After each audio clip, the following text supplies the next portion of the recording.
My fiancée canceled our wedding and ran away with her first love, but she realized that she's not in love with him anymore and begs me to let her come back home. My fiancée and I had been together for 3 years. She was my first girlfriend. We laughed, cried, worried, and were happy together. She was my best friend, confidence, support, and comfort. I looked at her and could see our future together. I never thought something like this could happen to me. The woman I loved could have never done anything like that to me. It all started about 2 months ago. Her ex, high school sweetheart together for 7 years, moved back to our country and wanted to catch up with Emily. She told me they broke up because they could not sustain an LDR when he left to pursue postgraduate studies. They hadn't been in contact for about 5 years. He sent her an email, and she showed it to me, and it was completely platonic. He was just curious about what she had become. She asked me if she could meet him, and I said yes. I trusted her. So she went, but when she returned, she was a bit withdrawn. She is usually chatty but was dismissive when I asked how it went. I let it go. However, in the following weeks, she was often on her phone. She picked random fights with me and didn't look me in the eyes when we had intimacy, didn't whisper loving words either. I'm touchy/clingy. And in our 3 years together, she had never once recoiled or refused my embrace, but she started doing it. I usually hug her like a koala when she returns home from work, but she only lets me do it twice. It was such a sudden change. I asked her what was wrong, but she just said she wasn't feeling too good then. On a Saturday, I visited her grandma as we usually knit together, and I was gone the whole day. I feel close to her. When I came back, I found her packing her stuff.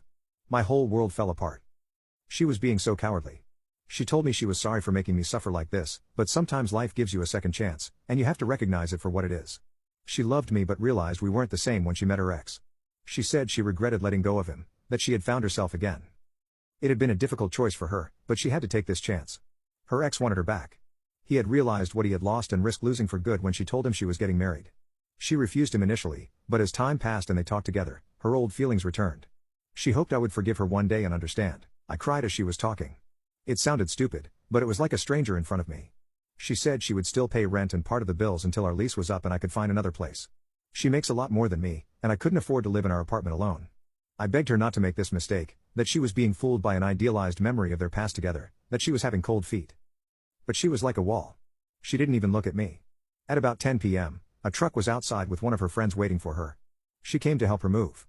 I wasn't close to that particular friend, but she seemed sorry for me. Emily hugged me goodbye and left.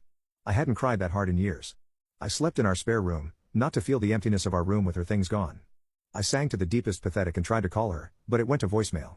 I had no idea where she went, but I assumed she was now living with her ex after 3 weeks of talking again. How ridiculous. I'm really lucky to have supportive friends and family. My best friend even moved in for 5 days. My parents wanted me back home, but I wasn't ready to leave. Emily is a bit messy, and I'm manic, so having everything perfectly neat felt weird. I missed her messiness. It was as if she was the one making our house a home. She used to joke about me wanting the house to look like it was on sale or in a catalog. Not waking up to make breakfast and not seeing her read lying on the sofa while I studied felt weird. Not buying her favorite snack or powdered proteins when doing groceries felt weird. I felt lost at first. It was like grieving. Usually, when people break up, their relationship goes south.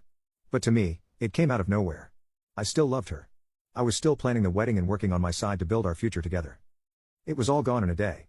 I wish I had been smarter and refused to meet the one that got away. Her family was dumbfounded. I still went to see her grandma, and she told me she was a fool and that she would come crawling back to me.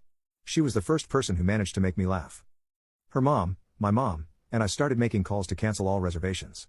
Luckily, the store agreed to take back the dress. We didn't pay much for the location as we canceled early. Next was to inform the guests. She had been gone for about 3 weeks then. Her family was furious with her, so they didn't contact her much. My only contact with her was the signed check she made to cover the wedding cancellation. However, about a week ago, I received a letter from her. She apologized for leaving me like this. She said she made the biggest mistake of her life. She couldn't even believe what she had done. She was writing me this letter because she dared not face me. You were right.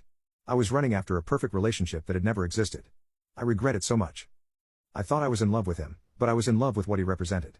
My younger self had no responsibility and only dreams. I had cold feet and got scared of moving forward into this new segment of my life. I couldn't stop thinking about you when I was with him. He is not you. He doesn't know me or love me like you. He doesn't smell like you. I missed hearing you sing randomly throughout the day, having someone nagging me to pick up stuff, and planning Halloween parties for the kids with you. When I wrote this letter, we would probably have been decorating and shopping had I not been a fool. Everyone told me, but I was being a blind fool. I would do anything to go back in the past and slap some sense into myself. I would do anything for you to forgive me. We have already started canceling everything, but I'm ready to pay for everything myself. You can date someone else even to score if you want as long as you return to me. She kept on with apologies and begging me to forgive her. I told my family, left friends out for the moment, and her mom and grandma. Grandma had a very satisfying told you so moment. However, she is rooting for me to forgive her. Her mom was supposed to send a letter to guests to tell them the wedding was off, but now she is waiting for my answer. I don't know what to do. I love her with all my heart, but I don't know if I can get over what she did to me. She made me feel worthless. She threw me away as if I was no one to her after 3 years. She gave up on us for some ghost from her past when we were happiest. How will we sustain our marriage if she can leave me when we are doing well? Will she leave the moment things get hard? She hurt me so badly and expects me to forgive her? She wants us to meet on Sunday, but I'm not sure. Update. Emily wanted to meet on Sunday, but I unblocked her from my phone and told her I didn't want to meet and to please not contact me anymore. She answered, "Please, baby, I need to talk to you. Can we meet another day? I know I have fed up really bad and hurt you deeply, but I'll do anything to make it up to you. Anything you ask, I'll do it." Needless to say, it just angered me more. How dare she use terms of endearment with me? I just blocked her again after that. I met her mom on Saturday and told her to proceed with the cancellation notification. We had an emotional moment, and she told me even though she would have wanted us to stay one big family, she would have done the same in my place. She had hoped I would find the strength to forgive her, but she understood. And so the wedding is indeed still being cancelled. I rearranged all the furniture in the house and bought new bedding sets to make a new start, and I moved to the spare room for good. It looks different, and I like it. She told our friends because some brought it up to me, asking if we are getting back together, but said they didn't want to side. On Sunday evening, I had a visitor. I never had people coming this late. It was usually around 9 p.m. When I went to look through the peephole, I saw Emily with her ex. I seriously had a moment of panic. She must still have the key for the main entry since she managed to get to my door without using the intercom. I don't know if it was a cowardly thing to do, but I just chose not to open it. I knew they knew I was there, and I heard her ask me to please let her in, that she just wanted to talk through the door. Honestly, even though I feel better, I don't think I'm emotionally stable enough to deal with her, especially her with her ex. They stayed about 15 minutes, and then they left.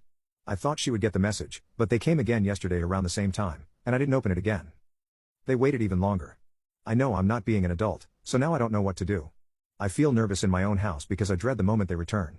She knows my schedule and comes when I return from my Zumba class. However, yesterday was a holiday, so we didn't have class.